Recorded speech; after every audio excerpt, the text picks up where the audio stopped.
On the 13th of August, 1839, a carriage arrived at the end of a long, rutted road in the department of Cours, deep in the green and rain-soaked heart of central France, where the hills fold into one another like the pages of a book no one has opened in years. The hamlet was called Laglandier.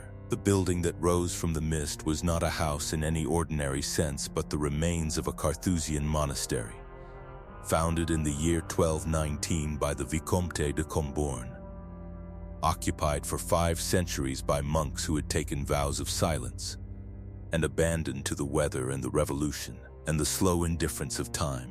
Its walls were damp, its corridors smelled of mold and cold stone. Rats moved freely through its rooms and the wind entered without knocking.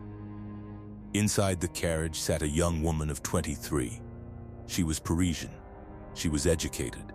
She played the piano and wrote poetry and had attended the finest convent schools in France.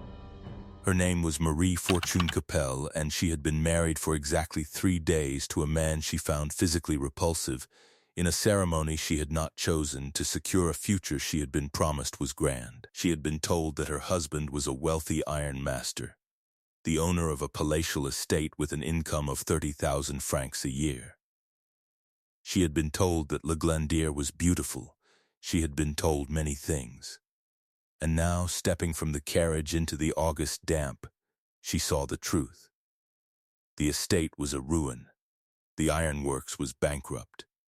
Her in-laws were provincial and suspicious, and the man beside her, Charles Lafarge, big and coarse and 10 years her senior, was not the savior she had been sold, but a debtor who had married her for her dowry of 90,000 francs.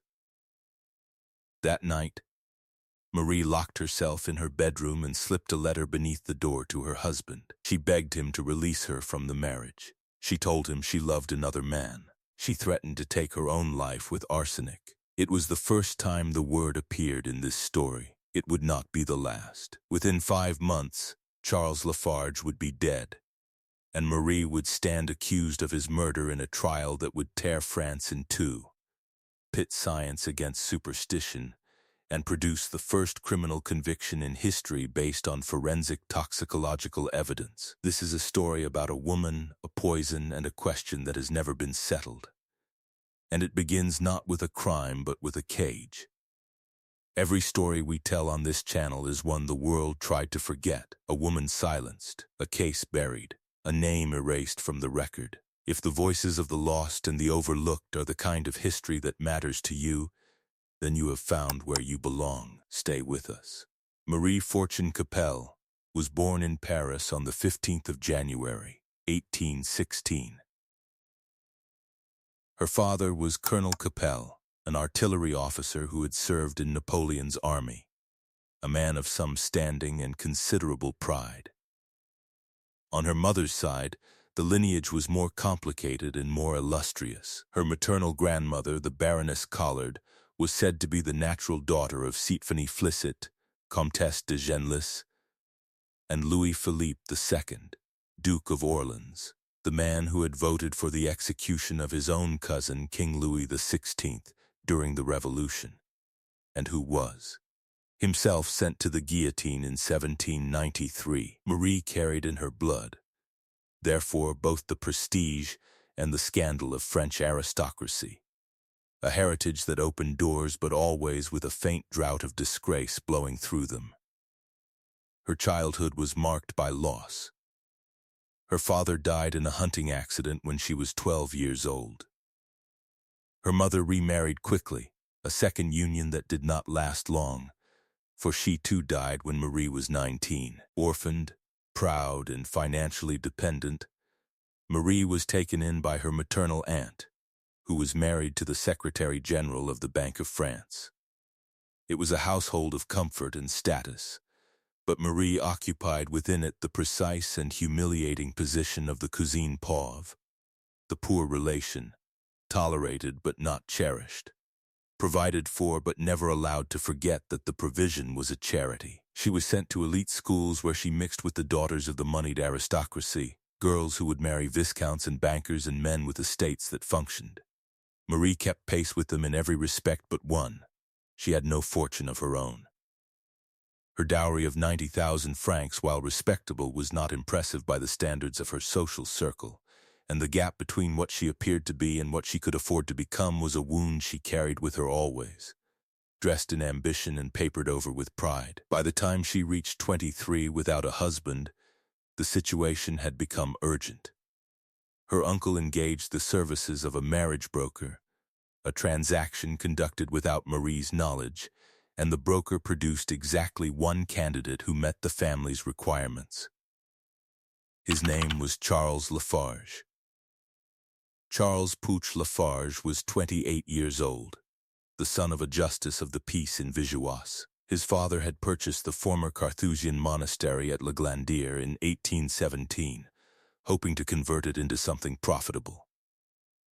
Charles had taken this ambition further, turning part of the ruined estate into an iron foundry, a venture that consumed his capital, his credit, and his optimism in roughly equal measure. By 1839, the foundry was failing, the debts were mounting, and Charles had arrived at the conclusion that many desperate men of his era reached with grim practicality.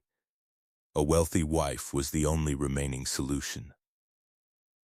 He engaged the same marriage broker who was seeking a husband for Marie. He advertised himself as a prosperous ironmaster with property worth more than 200,000 francs and a handsome annual income. He carried letters of recommendation from his priest and his local deputy. He was, in short, a fraud, though a fraud of the kind that the marriage market of the 1830s produced with depressing regularity. Marie's uncle, concealing the broker's involvement, arranged what was presented as a chance meeting at the opera. Marie found Charles common, boorish, and physically unappealing. But the promise of a palatial estate in the countryside, of wealth and position, and an escape from her aunt's suffocating household was enough. The engagement was announced 4 days after the meeting. They were married on the 10th of August, 1839. Marie was 23. She had never been in love with anyone. She was now bound for life to a man who had lied about everything except his name. The weeks that followed Marie's arrival at Laglandier were an exercise in desperate accommodation. After the letter beneath the door, after her threat of arsenic and her plea for release, Charles had made concessions. He promised not to assert his marital privileges until the estate was restored. He arranged for renovations. He shipped Marie's piano from Paris at considerable expense. He purchased an Arabian horse for her to ride. He gave her subscriptions to magazines and newspapers and membership in the local lending library. These were not the gestures of a monster. They were the gestures of a man attempting, within the narrow emotional vocabulary available to him, to make his unhappy wife less unhappy. Marie, for her part, settled into a version of domestic life that was part performance and part genuine effort. She wrote letters to her school friends describing a happiness she did not feel. She helped Charles with his business correspondence, composing letters of recommendation that he could use to secure loans in Paris. She began to plan the redecoration of the house. And she ordered arsenic from the local druggist for the purpose, she explained, of killing the rats that infested the ancient monastery walls. The druggist supplied it without hesitation. Arsenic was, in the France of 1839, as common as flour.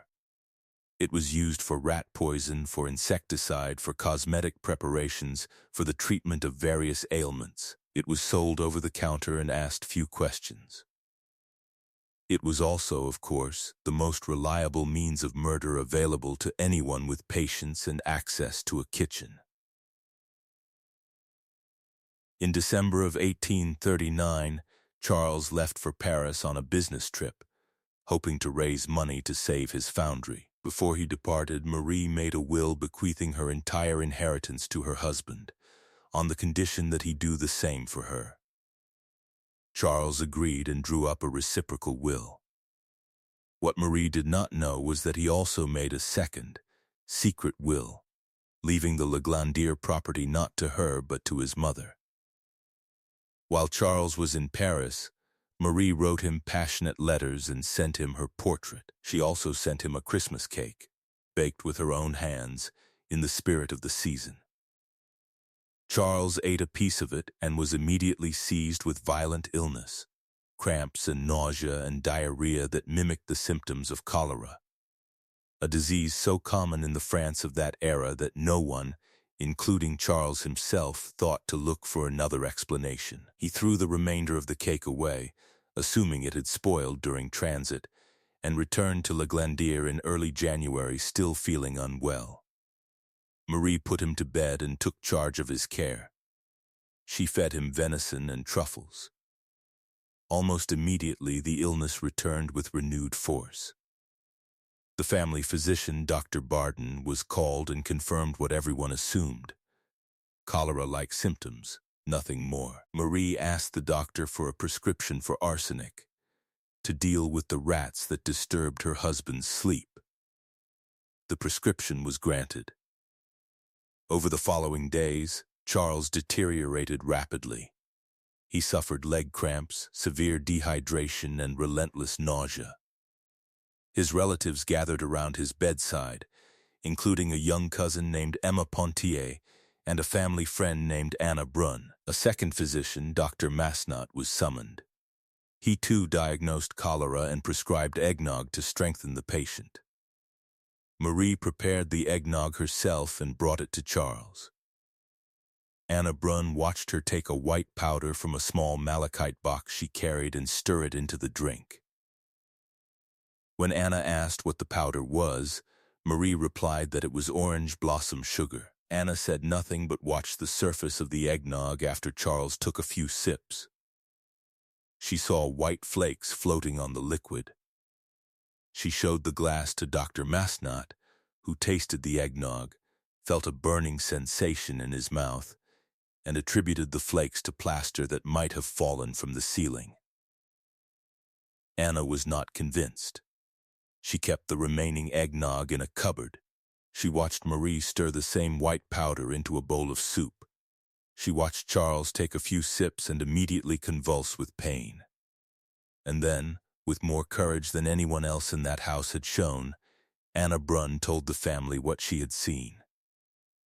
On the 12th of January, 1840, Emma Pontier, the young cousin who had until that moment believed utterly in Marie's goodness, told her what Anna had said. Charles's mother begged her son not to accept another morsel of food from his wife's hands.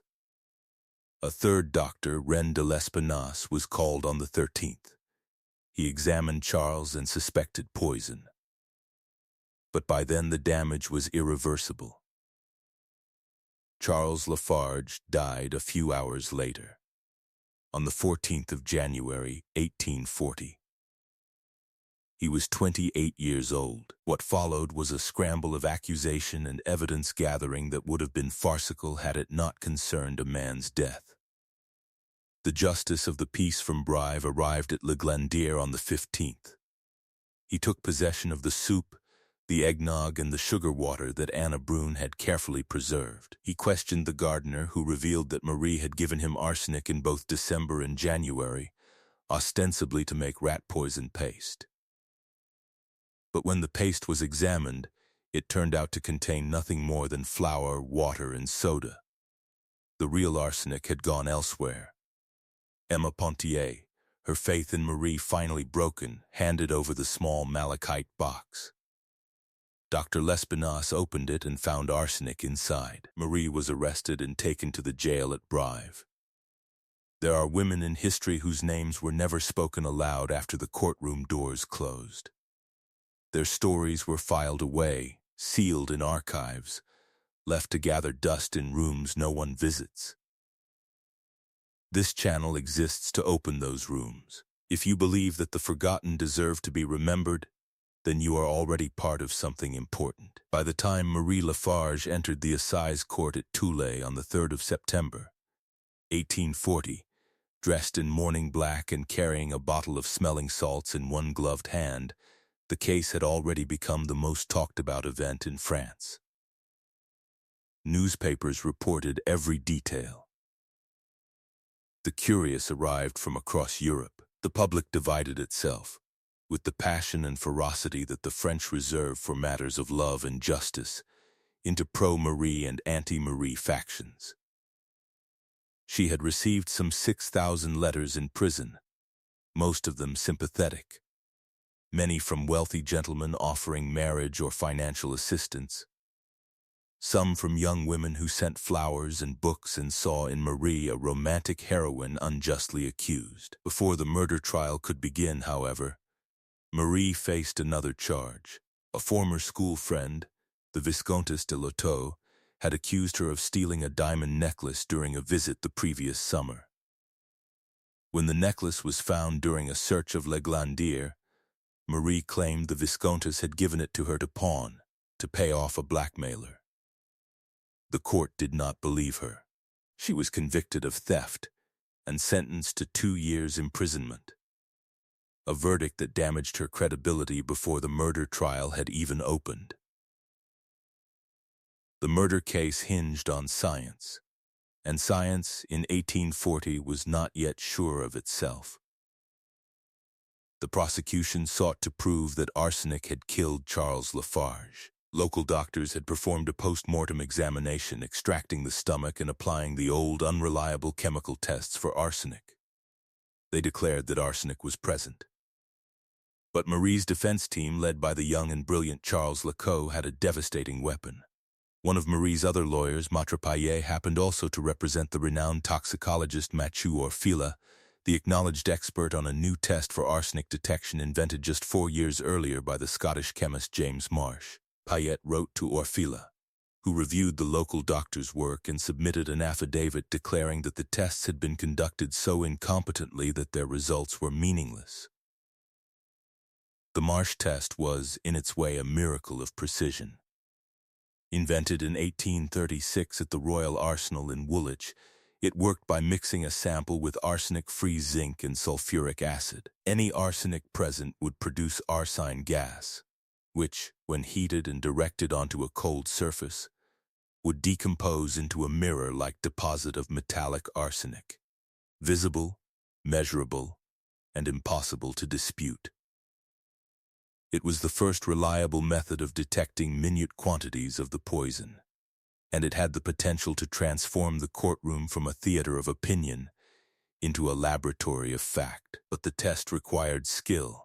When the court appointed 2 well-known apothecaries from Toul and a chemist from Limoges to perform the Marsh test on Charles Lafarge's remains, they failed to find arsenic. The courtroom erupted. Marie felt vindicated. The prosecution, undeterred, arranged for the body to be exhumed and new samples taken. Again, the chemists performed the test. Again, no arsenic was found. The defense was now in a magnanimous mood, and when the prosecution requested that the test be applied to the food items Anna Brune had preserved, Marie's lawyers agreed without objection. This time, the results were different. The chemists declared that the eggnog contained enough arsenic to poison 10 persons. The courtroom swung violently in the opposite direction. The prosecution seized the moment and demanded that Orfila himself be summoned from Paris to settle the contradictions once and for all. The defense, having originally requested Orfila's involvement, could not refuse. When Mathieu Orfila arrived in Toul, he insisted that the local chemists witness his work. He performed the Marsh test in an anteroom of the courthouse behind locked and guarded doors, using the same materials and reagents the local experts had used. On the afternoon of the following day, he entered the courtroom, followed by the 3 chemists with bowed heads. He declared that he had found arsenic in the samples taken from Charles Lafarge's body, and that he had excluded all extraneous sources: arsenic naturally present in the human body, arsenic in the chemical reagents, arsenic in the soil surrounding the coffin. The local experts had not been wrong about the Marsh test itself. They had simply performed it incorrectly. The defense scrambled to call François Vincent Raspail, a known scientific rival of Orfila, to refute the testimony. Raspail agreed to come. He arrived 4 hours too late. The jury had already delivered its verdict. Guilty. Marie Lafarge, who had maintained her composure throughout weeks of testimony, collapsed in tears. She was sentenced to life imprisonment with hard labor. King Louis Philippe later commuted the sentence to life without hard labor, and Marie was taken to the prison at Montpellier. The verdict did not settle the matter. It ignited it. George Sand, the most celebrated woman writer in France, wrote to her friend Eune Delacroix describing the case as badly handled and sordidly prosecuted. Raspail published incendiary pamphlets demanding Marie's release and attacking Orfila's methods. The novelist Gustave Flaubert would later include the Lafarge case in Sentimental Education as a subject of passionate dinner-table debate, the kind of argument that revealed more about the arguers than about the argued. France had divided itself not merely over the guilt or innocence of one woman, but over the larger question of whether science could be trusted to deliver justice, and whether justice itself was anything more than the prejudices of a courtroom dressed in the language of fact. In prison, Marie wrote her memoirs. They were published in 1841, and they present a portrait of a woman who understood with a novelist's clarity that her life had become a story, and that the only power remaining to her was the power to tell it her own way. She described her childhood, her loneliness, her father's disappointment that she was not a son, her mother's early death, the humiliation of the cousine Pauve, the horror of her wedding night, the despair of Laglandier. She maintained her innocence absolutely and without qualification. She referred to herself as the poor slandered one. Whether this was the truth or a performance of the truth is a question that belongs to the same category as the question of the arsenic itself, unanswerable and endlessly asked. The cult that had risen around Marie Lafarge during her trial gradually faded. The letters stopped arriving. The offers of marriage dried up. She was left alone in her cell with her tuberculosis and her pen and her memories of a life that had been from the very beginning a series of cages, each one smaller than the last. The aunt's house, the marriage, Laglandier, the courtroom, the prison. In 1851, now gravely ill, she was transferred to the prison hospital. In June of 1852, Napoleon III, recently installed as emperor, ordered her release on medical grounds. She was 36 years old. She had spent 12 years in prison. A loyal great-uncle and his daughter collected her and brought her to the thermal spa town of Ussat, in the department of Ariège in the foothills of the Pyrenees. The mountain air was supposed to help her breathe. It did not. Marie Lafarge died on the 7th of November, 1852, 5 months after her release. She was protesting her innocence to the last. She was buried in the cemetery at Ornolac, a small village near Ussat, in a grave that still exists, still visited, still argued over. The monastery at Laglandier was eventually repurchased by the Carthusian monks in 1860, and functioned as a religious house once more until 1904. It passed through various institutional uses in the 20th century, a children's shelter during the First World War, a sanatorium, a care home, and was finally acquired by the Department of Corps in 2005. The foundry where Charles Lafarge ruined himself is now privately owned. The rats, one assumes, are gone. What we are left with, nearly 2 centuries later, is not certainty but a constellation of facts that refuse to form a single picture. Marie Lafarge had arsenic. Marie Lafarge had motive. Marie Lafarge prepared the food that made her husband ill. These things are not in dispute, but the science that convicted her was young and contested. The tests were performed badly before Orfila arrived. The trial was conducted in an atmosphere of sensationalism and prejudice. And the woman at the center of it all went to her grave insisting, with a consistency that never wavered. Across 12 years of imprisonment and illness and approaching death, that she had not killed her husband. She was not a simple woman. She was vain and ambitious and capable of deception, as the stolen necklace demonstrated. She was also intelligent and articulate and trapped in a marriage that was, by any measure, a transaction in which she was the commodity. She was a woman of the 19th century, which is to say a woman whose options were defined by men, whose future was decided by brokers, whose body was a clause in a contract she had not written. None of this makes her innocent, but it makes her comprehensible. And comprehension in the telling of these stories is not the same as absolution. It is simply the refusal to look away. The Lafarge case changed the world, though the world did not notice at the time. It was the first major criminal trial in which forensic toxicology determined the verdict. It established the Marsh test as the standard for arsenic detection and made Mathieu Orfila the most famous forensic scientist in Europe. It demonstrated, for better and for worse, that chemistry could send a person to prison for life.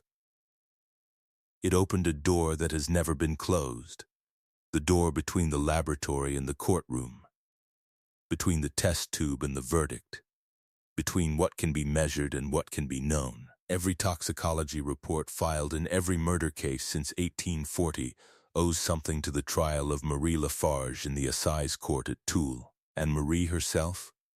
She remains where she has always been, at the center of a question no one can answer, in a grave in the Pyrenean foothills that still bears her name, in a story that still divides opinion, in a silence that began on a November day in 1852 and has not been broken since. She was born into a world that promised her nothing and demanded everything. She was married to a man she did not choose. She was convicted by a science that was 4 years old. And she died in the mountains, far from Paris, far from Laglandier, far from the courtroom where her fate was decided, protesting her innocence to the last breath that her ruined lungs could manage. Some stories end with a verdict. This one ends with a question, and the question, like the woman who carried it, refuses to be put to rest.